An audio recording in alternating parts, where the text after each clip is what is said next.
Hi, and welcome to my channel. In this video, we'll continue our discussion about objects. So in this video, we'll talk about creating objects. So objects are defined by the system administrator to represent hosts, devices, and virtual components like services like HTTP and Telnet, and resources like FTP. Each component has a corresponding object to symbolize it. Once created, these objects are used in security policy rules and acting as the foundation for rule definitions. They are stored in objects database on the management server. So here, as we said before, if we click on objects here and go to the object explorer, here we can see all objects that we have and that we can create. So if we click here on new, here we can create new object. If we look on this PDF here, we can see that the components of security policy objects. So we can create host object, device object, resource object, or a service like HTTP or something. So system administrators must take the organization's specific needs into account when creating objects.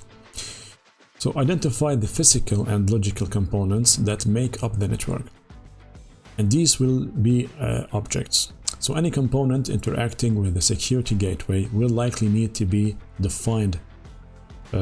So we should determine what components will access the firewall. So define users and decide how they should be grouped. Specify the administrators and define their roles. Consider if VPN access is required, and if so, determine whether remote users will be allowed. So if we look again here, we can see that object creation process for security management. So we identify physical and logical. So this is the process. So to identify what maybe networks, hosts should be an object.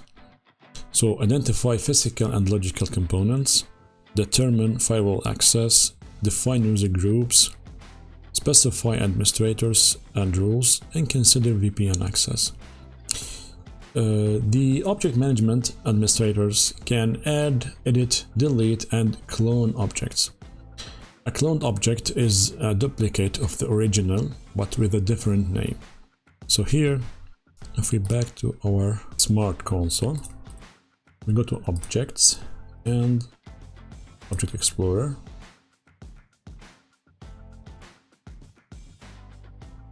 And if we choose any object here, for example this one, right click, and you can see here a clone. So we can clone any object in our database. In the security policy, one object can also be replaced with another. The Object Explorer window in SmartConsole enables the creation and editing of objects. From this window, administrators can browse objects by categorize or search using keywords or tags. So for example here, we can search for Apple. And here we can see anything that has with Apple. And maybe you can try Google. So we can see all objects that are Google.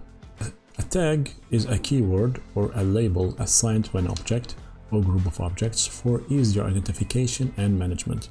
So here we can see, if we remove this, you can see that this tag, so if we edit any of these, AP1 we created, so we can add a tag. So for example, alpha. This is an object that we created, so edit, and here we can add a tag. So a tag, we can use the tag to search for this object. So here we can take any name we need. So for example, my network, and we can just fix that. We'll press enter here and click OK. And here we can see that this object got a tag. So next time when maybe this tag should be more easier, but it's just an example. So next time if we need to search for our alpha, so we can take my network, okay, that like this, and now we can see that our alpha network has showed up here. So back to our PDF here, we can that in the object management, so in the object explorer, we have administrative actions, the object explorer, tagging, object replacement, and cloning. So the object management here has many functions. So next we can talk about the security zone. A security zone is a group of one or more network interfaces from different centrally managed gateways, so which are grouped and used directly in the rule base. They allow administrators to define the security policy based on network interfaces rather than individual IP addresses. A security zone can be used in a rule as either a source or destination zone, determined by the network topology and the role of the interface. So each interface can only belong to one zone. By default, external, internal, and DMZ security zones are always available on gateways. So if we take a look here on our cluster object, this one, so we can see that every interface can be grouped in a security zone. So if we look at this one, for example,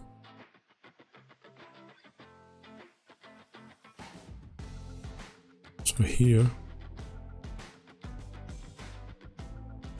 we can see security zone.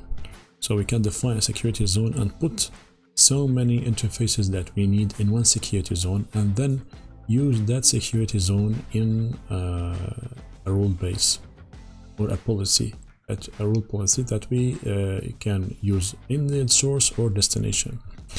So these security zones allow administrators to apply the same rule access multiple gateways, managing traffic between different network segments easily. An explicit rule is required to allow traffic between interfaces within the same zone. Security zones also support acceleration solutions. So if we back to our, so here we can see that we have external zone, internal zone, and DMZ zone, and we assign interface to zones. The definition, group of interfaces, and centrally managed. So we can use these interfaces from our gateways, and we then can use it on our rule base. These objects automatically adapt to the topology changes, enabling administrators to add internal networks without needing to update the security policy manually. However, anti-spoofing will take precedence over security zones, as it does not automatically trust all networks within a zone.